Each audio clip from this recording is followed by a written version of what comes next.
A pleasant good morning, Madam Speaker, Honorable Valerie Wood, our Prime Minister, Honorable John Bersenio, the Leader of the Opposition, Honorable Moses Barrow, and all other honorable members of the House of Representatives. I am Tanya Wade of Heritage Coffee House and Table. Let us pray. Listen to this prayer as though you are hearing it for the very first time. Almighty and eternal God, who through Jesus Christ has revealed your glory to all nations, please protect and preserve Belize, our beloved country. God of might, wisdom, and justice, please assist our Belizean government and people with your Holy Spirit of counsel and fortitude. Let the light of your divine wisdom direct our plans and endeavors, so that with your help we may attain our just objectives. With your guidance, may all our endeavors tend to peace, social justice, liberty, national happiness, the increase of industry, sobriety, and useful knowledge.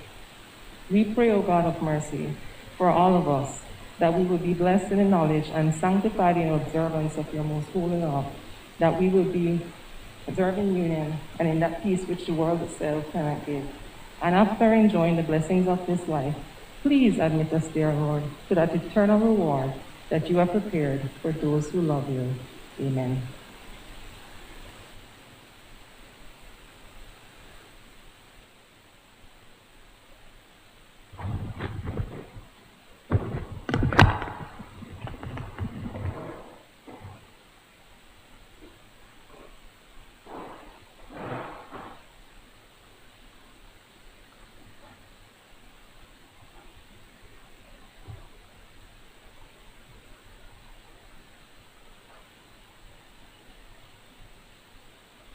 Announcement by the Speaker.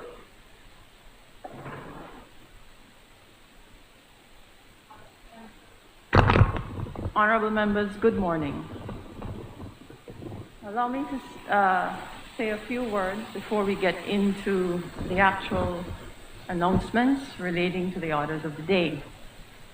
As you will notice, today is the first day that the House meets with relaxed restrictions and the first meeting in which we do have visitors in our public gallery.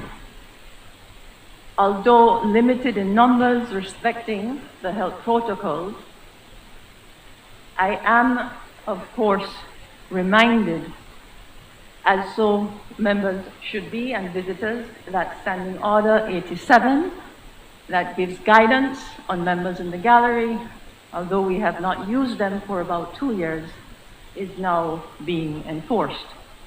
And those rules are rather straightforward. Visitors, this is the meeting of the House of Representatives in the National Assembly, and therefore we respect the protocols, which is the physical distance, the sanitizing, of course, and maintaining silence throughout the proceeding. Members, it has been quite some time since we have moved members from the upper gallery to the main chamber. Forgive me if, due to vision, that I do not quite get some of the constituencies as I've been used to about 14 months in the order that it was. Do forgive me, members, if that should occur. I am also reminded that today happens to be the International Day recognized for social work.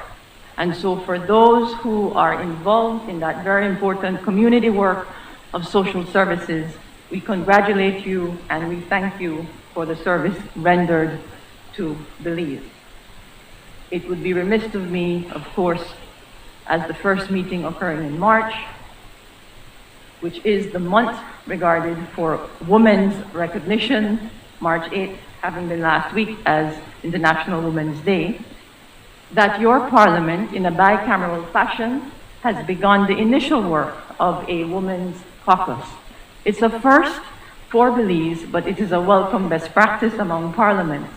I am happy to report that we have had overwhelming support and commitment from members in the Senate and members in this House informing that Women's Caucus, and due to our membership in the Commonwealth Parliamentary Association and that of Parliamericas, we will be given some much needed guidance as well as orientation on women's caucuses within the region.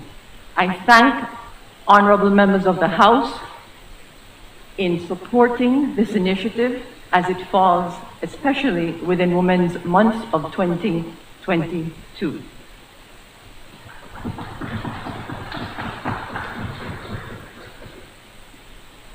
Honorable members, with the consent of the House, I propose to vary the order of the sitting today to allow introduction of bills at item 12 on the order paper to be taken after the Committee of Supply at item 14. This is to allow the introduction of the General Revenue Supplementary Appropriation 2021-2022, number 4 Bill 2022, which, according to the Standing Order 71 of the House, cannot be introduced until the proposals have been approved by the Committee of Supply and agreed to by the House. I therefore propose that the House resolve into a Committee of Supply under item Government Business. Is it the wish of the honourable members that the order be varied as suggested? All those in favour kindly say aye. Aye. Those against kindly say no. I think the ayes have it. Papers. I recognize the Honourable Prime Minister and Minister of Finance, Economic Development and Investment. Madam Speaker, before I start, kindly allow me to, on behalf of the members on this side, to extend to our dear friend, the Honourable Member from Albert, Honourable Tracy Panton, and her two daughters, our heartfelt condolences on the death of her beloved husband and their father. I mean, we are well aware of his contribution as a member of the Public Service Commission and from time to time as a senator and as a lawyer. Herbert, better known as Herbie for his friends, was loved by everyone, and never felt him to have a mean bone in his family, in his body. A strong supporter of the UDP, unabashedly so. But nevertheless, he did not allow that to get in between his friendships. And so I'm tracing my condolences of all of us, and to you and your daughters and your family. That said, Madam Speaker, I rise to present and lay on the table sessional papers HR 95, /1/13, the draft estimates of revenue and expenditure for fiscal year 2022-2023. HR 95A, /1/13, the supplementary appropriation number 4, scheduled for fiscal year 2021-2022. Madam Speaker, if you could allow me a few minutes, just quickly to point out on this supplementary bill, it's the $1.5 million that was approved for the stevedores. We know for some years now, the Port of Belize, which has been in an unusually prolonged receivership, has been at odds with the stevedores and the Christian Workers Union, their worker unions, the union's representatives. This standoff was recently exacerbated by the decision of ASR-BSI to relocate the staging point for the export of sugar from the Port of Belize's facilities to the Big Creek Port. The Ministry of Labour and the Ministry of Public Utilities and Logistics, responsible for ports, have been involved in this dispute resolution process, and therefore I would refrain from staking out any position regarding the specific conduct of the port and the stevedores on the various issues of contention on actions taken or not taken. Regrettably, quite apart from the impact on the port and the stevedores that these disputes cause, the wider implications of shutdowns and work stoppages at the port are all too obvious, commerce is held ransom. Paralysis in the import and export process, even for a few hours, can cause substantial commercial losses across the economy, drive up the price of goods, and create scarcity of essential imports. The supplementary appropriations bill, which I now table for consideration, is for the ex gratia payment of $1.5 million as agreed between the Port Authority of Belize, the Ministry of Public Utilities and Logistics, and the Christians Workers Union on behalf of the stevedores in a memorandum of understanding signed on February 3rd, 2022. This one-time payment recognizes that circumstances at the Port of Belize have changed since privatization in 2002. In other words, that certain commitments the stevedores understood were made to them have evolved in a different manner than they understood them to be. The CWU has committed to resolve various issues, critical issues such as the hours at work at the bargaining table. Government has also reiterated its willingness to address two other outstanding matters: a Social Security Regulation amendment and claims arising from a protest which took place in July of 2020 under the previous administration. Given that just over a month at the height of the standoff, hundreds of containers were stranded, ships were being turned away from Belize, millions of dollars in imports and exports came to a standstill, millions of dollars in tax revenues were being lost, and the business climate stood to suffer potentially irreparable damage. Government judged that there was an urgent and unforeseen need to settle this matter promptly, and did so upon the terms set forth in the MOU. These terms included the immediate resumption of work at the port by the stevedores and payment by government to the stevedores of the sum of $1.5 million in a timely manner, which government duly effected. Government has now come to the National Assembly for approval by way of this supplementary appropriation bill in accordance with relevant laws. CWU has committed to account for every cent. The MOU was immediately publicized so that there is no question of complete transparency. Government undertook this specific arrangement in good faith, especially cognizant of unique historical standing of the stevedoring trade, one that reaches back for multiple generations and one that was inextricably tied to the nationalist movements in this country. There are those that have tried to make mischief about this arrangement, seeking to discolor a transparent and reasonable pact between 170 Belizean workers, their families, and government. I say shame on them. They will have to answer for themselves. This government resolved the impasse and will continue to do everything possible to encourage a long-term national interest solutions to all outstanding matters relating to the port employees, as well as the port's facilities.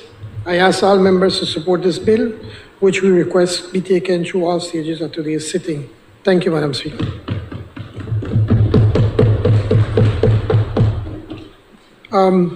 Also, Madam Speaker, I present to you on the table session paper number HR 96/1/13, the Development Finance Corporation Annual Report for the year 2020.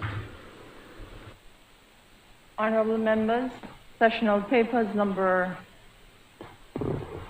HR 95/1/13 and number HR 95A/1/13 are referred to the Committee of Supply for examination, consideration, and report. And sessional paper number HR 96/1/13 is ordered to lie on the table. Presentation of reports from committee. I recognize the Honorable Chairman of the Finance and Economic Development Committee.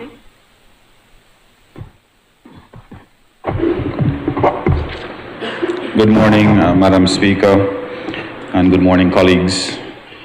Madam Speaker, I rise to lay on the table sessional papers number HR 97/1/13, report from the Finance and Economic Development Committee on the Inter-American Development Bank Program for Strengthening Public Expenditure Management in Belize, US 8 million loan motion 2022, and sessional paper number HR 98/1/13, report from the Finance and Economic Development Committee on the Central Bank of Belize Amendment Bill 2022, and sessional paper HR 99/1/13, report from the Finance and Economic Development Committee on the Development Finance Corporation Amendment Bill 2022.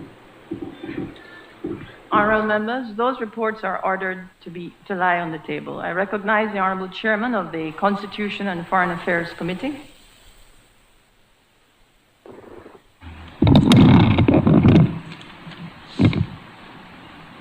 Madam Speaker, I rise to lay on the table sessional papers number HR 100/1/13, report from the Constitution and Foreign Affairs Committee on the Indictable Procedure Amendment Bill 2022.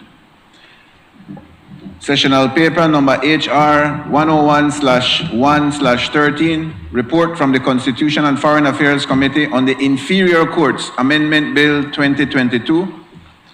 And sessional paper, Madam Speaker, HR 102/1/13, report from the Constitution and Foreign Affairs Committee on the Protection of Witness Bill 2022. Thank you. Honorable members, those reports are ordered to lie on the table. I recognize the Honorable Chairman of the Agriculture and Fisheries Committee.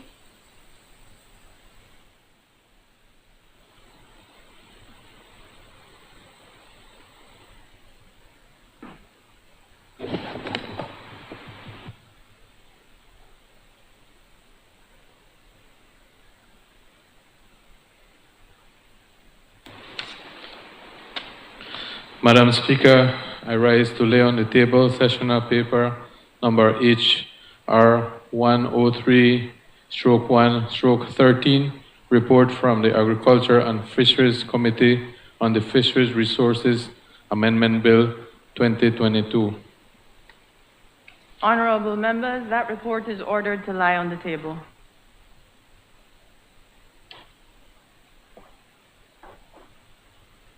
Public Business, Government Business, Committee of Supply. Honorable members, the House will now resolve into a Committee of Supply under the chairmanship of the Honorable Prime Minister as Minister of Finance. In accordance with Standing Order 65, the deliberations of this committee shall not take place in public. I must therefore ask the visitors in the galleries to leave. They may, of course, return after the Committee of Supply has concluded its business. All those in favor, kindly say aye. Aye. Those against, kindly say no. I think the ayes have it.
Motions. I recognize the Honorable Prime Minister and Minister of Finance, Economic Development and Investment. Madam Speaker, this is the supplementary appropriation number 4, scheduled for fiscal year 2021-2022, motion 2022. Madam Speaker, I move that the Committee of Supply has met and approved the proposal set out in the sessional paper, number HR 95E/1/13, supplementary appropriation number 4, scheduled for fiscal year 2021-2022. As I mentioned earlier, Madam Speaker, I chose to speak on the supplementary so that colleagues on both sides would have an understanding as to what this supplementary bill was all about. So I know that some members may want to say a few words on that, Madam Speaker. I now seek the indulgence of this Honorable House to agree with the proposal approved by the Committee of Supply. Honorable members, the question is that the House agrees with the proposals approved by the Committee of Supply for supplementary appropriation number 4, scheduled for fiscal year 2021/2022, motion 2022. All those in favor, kindly say aye. Aye. Those against, kindly say no. I think the ayes have it. I recognize the Honorable Prime Minister and Minister of Finance, Economic Development and Investment. Madam Speaker, this is the Inter-American Development Bank Program for Strengthening Public Expenditure Management in Belize, US $8 million loan motion 2022. Madam Speaker, with your permission, not to repeat the recitals, I move, now therefore be it resolved, that this Honorable House, being satisfied that the loan proceeds would significantly assist the government of Belize in its continued efforts to promote the fiscal sustainability of Belize, approves and confirms that the government may enter into a loan contract with the Inter-American Development Bank on the terms and conditions set out above, and further authorizes the Minister of Finance to execute and deliver the said loan contract and all other documents associated therewith. Honorable members, the question is, now therefore be it resolved that this Honorable House, being satisfied that the loan proceeds would significantly assist the government of Belize in its continued efforts to promote the fiscal sustainability of Belize, approves and confirms that the government may enter into a loan contract with the Inter-American Development Bank on the terms and conditions set out above, and further authorizes the Minister of Finance to execute and deliver the said loan contract and all other documents associated therewith. All those in favor, kindly say aye. Aye. Those against, kindly say no. I think the ayes have it. I recognize the Honorable Prime Minister and Minister of Finance, Economic Development and Investment. Madam Speaker, this is the Official Charities Fund motion 2022. Madam Speaker, I move, be it resolved that this Honorable House approves expenditure of $2,385,089 from the Official Charities Fund as detailed in Appendix A of the draft estimates of revenue and expenditure for the year ending 31st March 2023. This motion has a recommendation of the Cabinet. Honorable members, that motion is referred to the Committee of Supply for examination, consideration, and report. Introduction of bills. I recognize the Honorable Prime Minister and Minister of Finance, Economic Development and Investment. Madam Speaker, this is the General Revenue Appropriation 2022-2023 Bill 2022. Madam Speaker, I rise to introduce a bill for an act to appropriate certain sums of money for the use of the public service of Belize for the financial year ending March 31st, 2023. Madam Speaker, this bill has the recommendation of the Cabinet.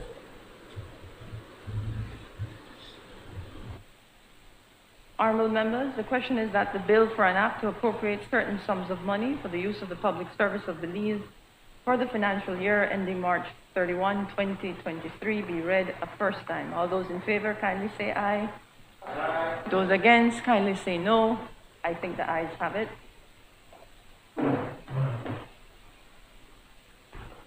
the bill for an act to appropriate certain sums of money for the use of the public service of Belize for the financial year ending March 31st, 2023. I recognize the Honorable Prime Minister and Minister of Finance, Economic Development and Investment. Madam Speaker, I rise to move the second reading of the General Revenue Appropriation 2022-2023 Bill 2022. Madam Speaker, I will ask for your indulgence.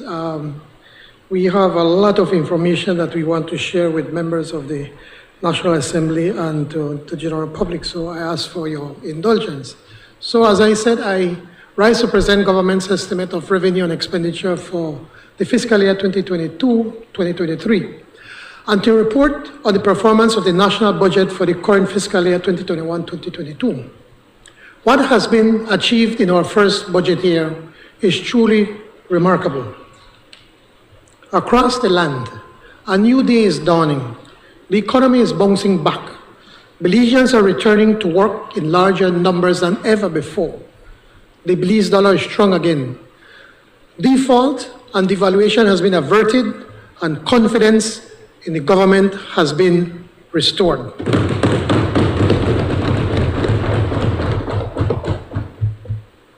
Today, with pride, I will share a progress report unmatched in our 41 years as an independent nation. The storyline is of a macroeconomic and a fiscal house on fire when we took office less than 16 months ago, transformed now to a house whose rehabilitation is outclassing its regional peers and overshooting expectations. I remind this Assembly of what our administration inherited: an economy weighted down by corruption and incompetence, withering from prolonged recession, battered by COVID-19 lockdowns, strangled by rocketing debt and deficits, squeezed by costly credit, beset with surging unemployment, and bereft of self-belief and common sense solutions. Belize's 2021 national economic rebound may be as high as 12.5%, according to the IMF, twice the rate of Latin America and the Caribbean regions. In fact, save for Guyana and its crude oil bonanza, Belize is the fastest growing economy amongst all countries in North, Central, and South America and the Caribbean.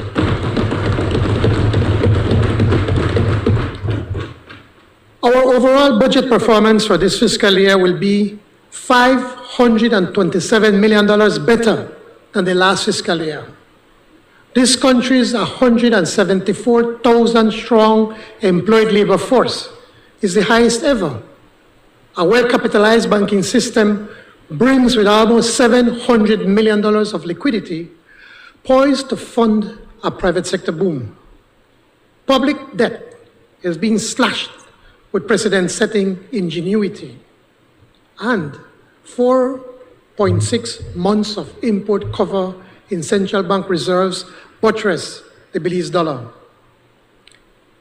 My report today will show that our first budget exceeded all performance markers and that the new budget, proposed at $1.361 billion, will be the largest spending and investment budget in the history of our country. And we have managed to prudently and responsibly configure this new budget with a primary surplus.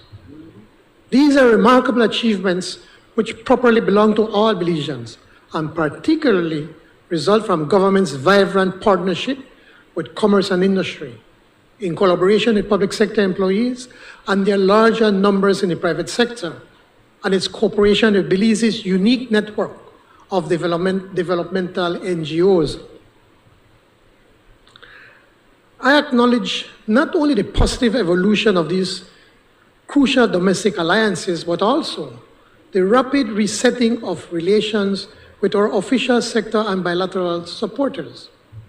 The pipeline of project funding, the envelope of grant financing is more generous, more diverse than ever before.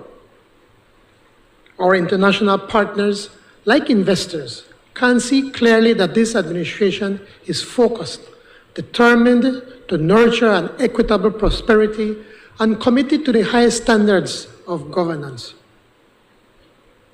To say it plain, Madam Speaker, we have put our house in order, strengthened the state of the nation, restored our reputation in the region, and we are indeed delivering on Plan Belize.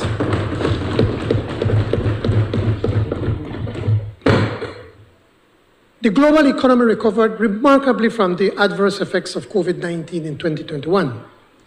The International Monetary Fund projected that world output would increase by 5.9% in 2021, following a deep 3.1% contraction in 2020. Nevertheless, the global growth momentum faced stiff headwinds along the way. Economies worldwide were hit hard by the emergence of new COVID-19 variants, pandemic outbreaks, and weather disruptions that led to major supply disruptions in the production and movement of goods, and the rising food and energy prices triggered by the intensification of global imbalances. On average, advanced economies reportedly grew by 5.2%, while emerging and developing countries expanded faster by 6.4% in 2021. Among major advanced economies, the real gross domestic product of the United States increased by 5.7% in the previous year. Closer to home, the Latin America and the Caribbean region posted a 6.3% rebound for the year. Economies in Central America grew by 5.5% in 2021, after contracting 6% in 2020. The upswing occurred against a backdrop of heightened commodity prices alongside historic levels of remittances, which provided significant support to households during a time of severe hardships. According to the World Bank, remittance inflows to Latin America and the Caribbean increased by 21.6% in 2021, and likely surpassed the sum of foreign direct investment and overseas development assistance to the region. The easing of health restrictions and higher vaccination rates amid new COVID-19 variants in major source markets anchored growth in the region. Positive economic growth was recorded in all Central America. Nicaragua had the lowest output in Central America at 2.5%, while El Salvador and Panama witnessed robust growth rates of 7.5% and 12% respectively. Mexico's economy grew by 6.2%, stimulated by agricultural and manufactured exports, and was the principal source of record high remittance inflows. In the Caribbean region, the Caribbean Development Bank estimated that Caribbean economies grew by 3% in 2021. Like in the other geographical areas, the nascent recovery among states was uneven. Service exporting economies reportedly grew by 3.2%, slightly faster than commodity exporters' 2.7% growth pace. Service economies rebounded gradually from the pickup in international travel, which in turn fueled domestic consumption as vaccination rollouts became more widespread, border restrictions were relaxed, and lockdown measures eased. Underpinned by an upsurge in oil production, Guyana's economy expanded by roughly 20%. However, the economies of Trinidad and Tobago and Suriname both recorded modest contractions emanating from the commodity sectors of their respective nations. Real sector developments, according to recent estimates by the IMF, Belize's economy expanded by 12.5% in 2021 relative to 2020. This impressive performance follows a 16.7% decline the year before, when the country faced severe pandemic-related economic losses, marking one of the most significant GDP swings since independence and among service-based economies within this region. Let us not forget that since 2019, the Belizean economy was already in recession. In short, our economy was shrinking before COVID-19. According to the Central Bank of Belize, the reasons for this spectacular 2021 GDP growth achievements were as follows. 1, the timely reopening of the economy. 2, a strong vaccination campaign. And 3, a resurgence in agricultural production from weather-related shocks. Output in the primary sector of the economy expanded robustly. This sector grew by 11.2%, with significant contributions from the agriculture and livestock industries and fishing to a lesser extent. Agricultural output soared as banana production rebounded strongly from the wake of Hurricane Nana in September 2020 to a new 7-year high. Sugarcane deliveries to processors in the north and west reached an all-time high with increased investments in new commercial production acreage in the west. Livestock output grew as cattle exports to Mexico and Guatemala doubled after lifting trade sanctions in late 2020. To this day, I still can't understand why the government back then decided to lock down the export of cattle in our neighboring countries. It made absolutely no sense. They were busy weeping and crying for Belize. They said they roll up their sleeves and work. Poultry and pork production strengthened firmly in tandem with the recovery in domestic consumption. In the fisheries subsector, increased lobster and conch hauls more than compensated for the reduction in farm shrimp output, which continued to be challenged by the devastating effects of the early mortality syndrome. And I hope that none of my other ministers and members of this side would feel a little bit jealous when I commend Minister Abelardo Mai and his team for their superlative work during this year. The agriculture sector was abandoned. I mean, in fact, Frank Gapi, then we had that minister, and Godwin Halls, and who else we have for agriculture? We know everything, Rene Montero. And he did nothing, absolutely nothing, in a few months. Abimai and his team, they have managed to reverse the persistent decline in a sector that was abandoned and stymied under the previous administration. Production in the secondary sector contracted slightly by 1.2% as a steep contraction in electricity generation weighed down value-added gains from food manufacturing and construction activities. Positively, manufacturing activity grew by 5.7%, with notable contributions from the sugar and beverage industries. The resumption of major private and public capital projects led to a substantial 15.1% expansion in construction activities.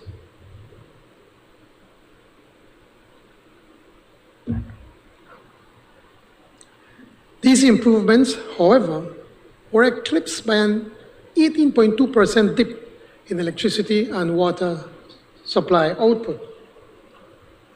The services sector grew by 10.1%, reversing a devastating negative growth of 20.2% in 2020.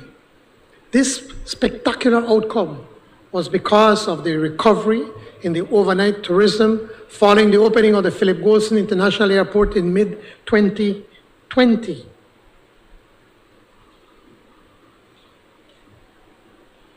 Stayover arrivals increased by 58.9% in 2021, generating positive spin-off effects in the tourism and travel-related subsectors. Cruise line services, which started in July 2021, and remember the UDP were criticizing us, honorable member from Pixtop, that with bringing COVID, led to 200,000 cruise passengers coming ashore to visit our destinations. And I must thank our Minister of Tourism, Anthony Mala, and his team at BTB and the Ministry for doing a spectacular job. When the naysayers were saying we can't get it done, Anthony and his team rolled up their sleeves and never thought to cry when I started to work and get the job done. Lastly, the increase in local spending boosted trade in the wholesale and retail distribution sectors by 22%, while government expenditure cuts to reduce fiscal deficits caused a 14.7% decline in government services. According to the central bank, job opportunities improved amid pandemic-related disruptions and government's myriad efforts to drive up employment opportunities. The unemployment rate fell to 9.2% in September 2021, which was 4.5 percentage points better than a year ago. This outcome resulted as the number of people who gained employment outpaced the number of additional people seeking work. Between September 2030 and April 2021, the number of unemployed persons fell by 13.2%, facilitated by the robust turnaround in economic performance. Employment growth was concentrated among service industries, many of which experienced severe economic dislocation during the early part of the crisis. Accordingly, the service sector registered a 16.5% increase in new hiring over the 6-month period, with most of the new employment opportunities recorded in the tourism, distributive, trade, and real estate industries. Meanwhile, the labor force participation rate rose by 2.2 percentage points to 61.9%, as many of the displaced individuals sought to rejoin the labor force, spurred by the resumption in many business activities. But this was not the only reason for the job improvement situation, Madam Speaker. The ingenuity of the Belizean people also gave rise to a new form of self-employment, as numerous Belizeans started a myriad of small jobs, from designer face masks to food delivery, from online retail design services to new forms of internet entertainment in music, comedy, to other forms of performance art. And I want to take this opportunity to give all our young people who open up their business online a round of applause to them. Leader of the opposition, you could join us in clapping and supporting the young people, sir. Good. Turning to the external sector. The external current account deficit on the balance of payments for the first 9 months of 2021 widened slightly. The deficit edged up by merely 0.1 percentage points of GDP to 3.8% of GDP, or $127.3 million.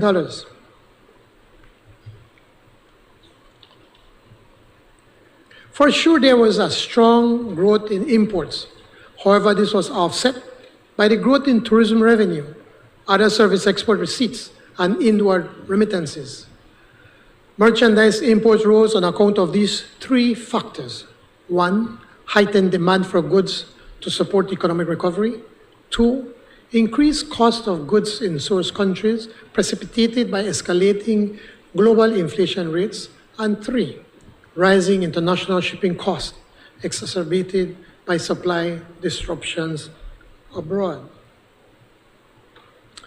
Net financial inflows exceeded $200 million and included an extraordinary $72.6 million allocation of special drawing rights from the IMF in August 2021 to supplement the country's reserves. The initiative by the IMF was essentially to help countries build resilience to balance of payment shocks and ensure a sustainable recovery in the aftermath of the pandemic. By year-end, Belize's gross official international reserves had increased by $132.2 million to $830 million, equivalent to 4.6 months of import coverage. Dynamics within the money and financial system development were also shaped by effects of the pandemic and the recession we inherited. Broad money supply grew rapidly, accelerating by 12.3% in 2021, the fastest growth pace on record since 2008. According to the central bank, this outcome was driven by a sharp outturn in net foreign assets of the banking system, which reached $1.4 billion at year-end. Almost two-thirds of the $444.2 million increase in net foreign balances was due to a doubling in domestic banks' holdings to a year-end high of $596.5 million. This unprecedented growth in domestic banks' foreign asset balances underscored the rebound in tourism revenue, a boom in call center receipts, a surge in remittances inflows. A surge in direct foreign investments and a resurgence in the Corozal Free Zone sales following the reopening of storefronts on 1st February 2021. I stress that each of the growth factors for this unprecedented increase in the foreign holdings of the commercial banks is the handiwork of our administration. Remember when we were opening up the free zone? They said that we are bring COVID, and we put hundreds of people, thousands of people to work, especially from the Corozal district. Honorable member from Corozal North, a lot of your people are working at the Corozal Free Zone, thanks to the PUP government. Pardon the expression, but as we say, we had the cojones to open up the free zone and put people to work. Sorry, Madam Speaker. I take that back, so good. Scratch it off. I've apologized to you, sir. But you should thank us for getting your people back to work. Furthermore, in response to the unprecedented economic shock, the central bank and domestic banks implemented stricter controls on foreign currency usage to enhance banks' shock-absorbing capacity and minimize risk to the monetary and financial system. In addition to the boom at domestic banks, the central bank's net foreign assets expanded by $148.5 million in 2021. For the second consecutive year, the monetary authority's foreign asset position registered an increase in reserves that exceeded $140 million. The next major component of monetary supply, net domestic credit, grew at a much more modest pace against the backdrop of the ongoing crisis and the new fiscal consolidation efforts. Net domestic credit expanded by 0.2% in 2021 when compared to the year before. This marginal uptick in credit resulted as bank lending in the real economy moderated, while the government's borrowings from the banking system declined to widen its fiscal space.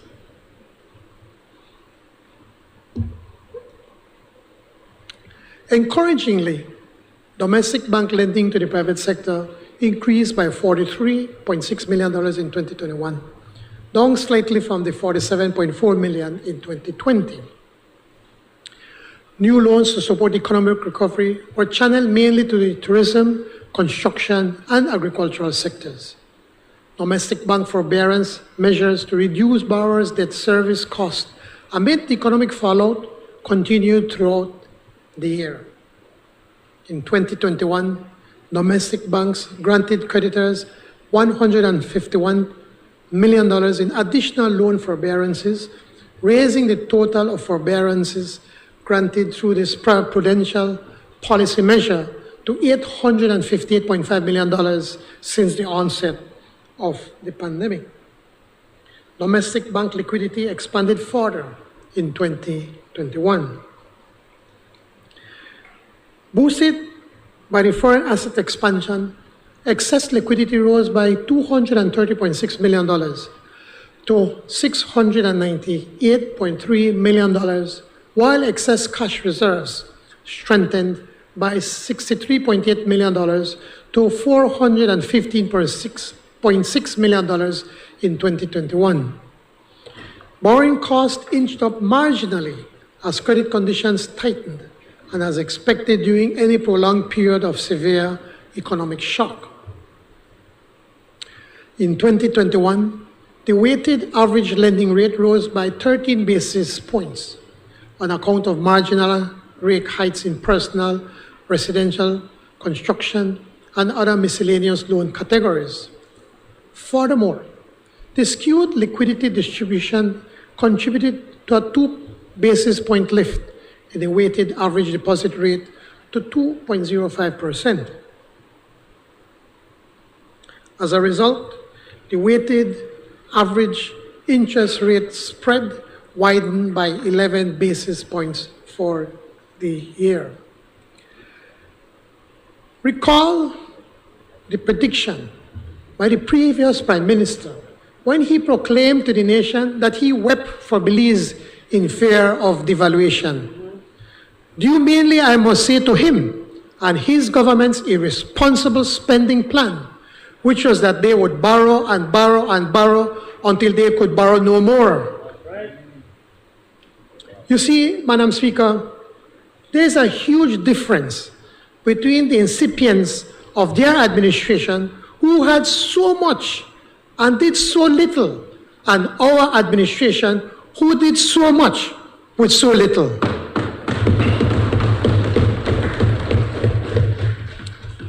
Imagine what we could have done for our nation with $1 billion in oil revenues and with what they call the Petro-Caribe Bonanza.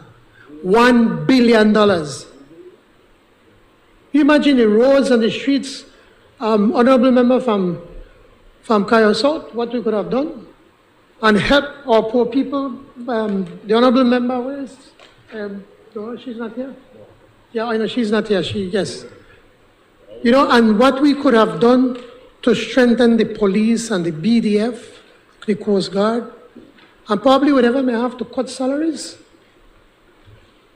But $1 billion, and they just bad spend up the money.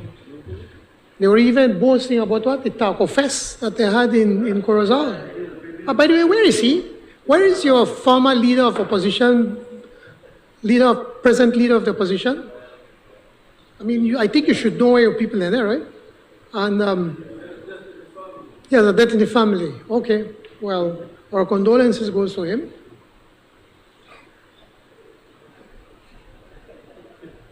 After next week, we don't know if you are still sitting down there or not.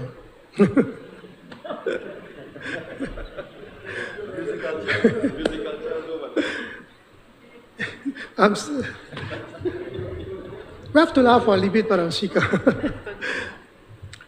What we have done in our short term in office to restore confidence in our monetary system and in strengthening the Belize dollar is in stark contrast to what they did to put our financial system in peril. The global growth momentum observed in 2021 is expected to recede in 2022. According to the IMF, global growth is expected to weaken by 1.5 percentage points to 4.4% in 2022. Economies worldwide will be challenged to improve the welfare of their citizens while facing disruptions caused by the new COVID-19 variants, high inflation stimulated by ongoing supply chain disruptions, and escalating food and energy prices, withdrawals of extraordinary monetary and fiscal stimulus implemented to mitigate the economic fallout, rising geopolitical political hostilities with significant negative spillovers across the world, large debt overhangs exacerbated by the crisis and adverse weather events.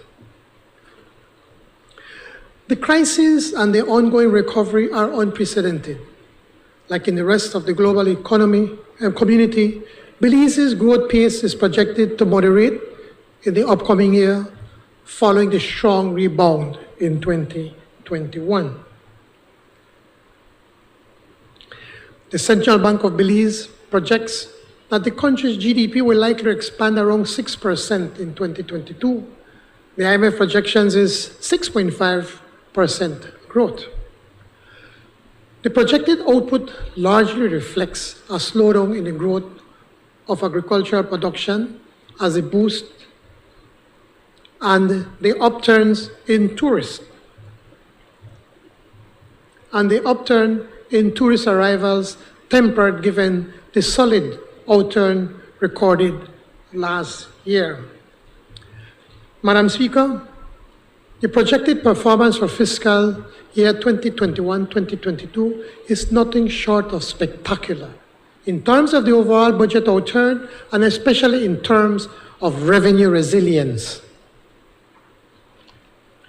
On the revenue front, total recurrent revenue is projected at $1.048 billion, which when added to $50 million in grants and $5.36 million in capital revenues, produce total revenues and grants of $1.192 billion.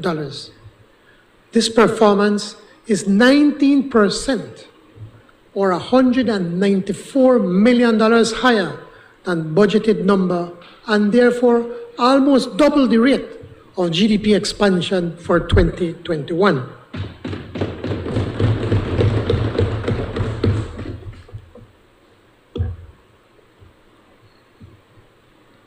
All four broad categories of tax revenues recorded increases, with taxes on international trade and transactions and taxes on goods and services, or the star performers, exceeding budgeted levels by 27% and 24% respectively. Non-tax revenue exceeded the budget amount by about $7 million or 9%. The exceptional grants funding line of $50 million is almost entirely the result of the immense generosity of the people and government of the Republic of China, Taiwan. In my recent visit to Taipei, accompanied by various members of the cabinet, I had the opportunity to express the enduring gratitude of the government and people of Belize for their fraternity shared by our two nations. On the expenditure side, total spending is projected at $1.217 billion, or $14 million higher than budgeted. Recurrent expenditure exceeded budget limits in 4 of 5 categories. In the case of wages and pensions, the excess was by 2% of the budgeted levels. In the case of debt service, the $19 million in projected additional spending represents the first blue bond payments and is a fraction of the debt service payments foregone for the previous 2 budget cycles. Now the excess spending in the instance of goods and services is the item of greatest concern to me. $50 million, or some 29% higher than budgeted. While we concede that the cut for fiscal year 2021-22 was significant compared to previous years, there must be an acceptance that spending 20 cents of every dollar collected by government on goods and services is intolerably high. The Ministry of Finance will redouble efforts to suppress this expenditure line item, but to do so requires an all-of-government approach. I appeal to ministries and financial officers to exercise maximum restraint. Capital spending is projected to total $243 million, about 19% less than budgeted levels, this being attributable to the uneven implementation schedule for certain capital projects, especially for drawing down on Capital 3 funding lines. The bottom line is that this budget's primary balance will be $197 million, or 5.71% of GDP better than forecasted, and the overall balance $175 million, or 5.3% of GDP better than forecasted. Finally, in this fiscal year, government expects to retire $86.4 million in public debt, separate and apart from the write-offs related to the super bond discounted buyout. Based on revenue and spending performance, government's total borrowing for this budget is now projected at $112.1 million, which is $211 million less than the $323.8 million approved by the National Assembly. Turning to the management and trajectory of the public debt, Madam Speaker, my administration is unmatched. We promised to resolve once and for all the Superbond quagmire, and we deliver it in our first year in office. Since October of last year, when this Honorable House endorsed the Blue Bond for Conservation initiative, Belize has been the toast of the sustainable finance universe, herald for the innovation and boldness of a transaction that achieved three simultaneous objectives.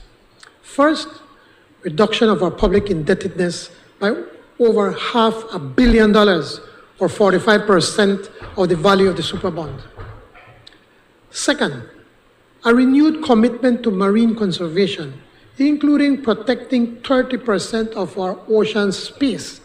And if in case anybody wants to get upset for using the word ocean space, the Caribbean Sea, so nobody will get vexed. And third, establishing the Marine Conservation Trust Fund, which will value roughly about $200 million by 2040.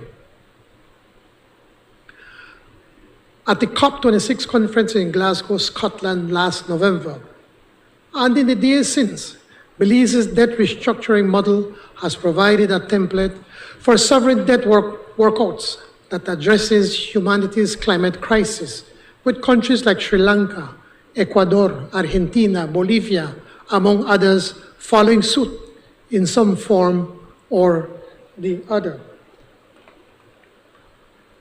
According to the IMF's most recent assessment, issued on 24 February 2022, Belize's public debt fell from 133% of GDP at the close of 2020 to 108% at the close of 2021, down by a massive 25% of GDP. I quote, "Significant progress towards restoring debt sustainability was made in 2021, end of quote." That is the independent judgment of the IMF staff on this government's debt management performance. Just a year ago, Belize was labeled a serial defaulter, facing the very real prospect of a painful IMF program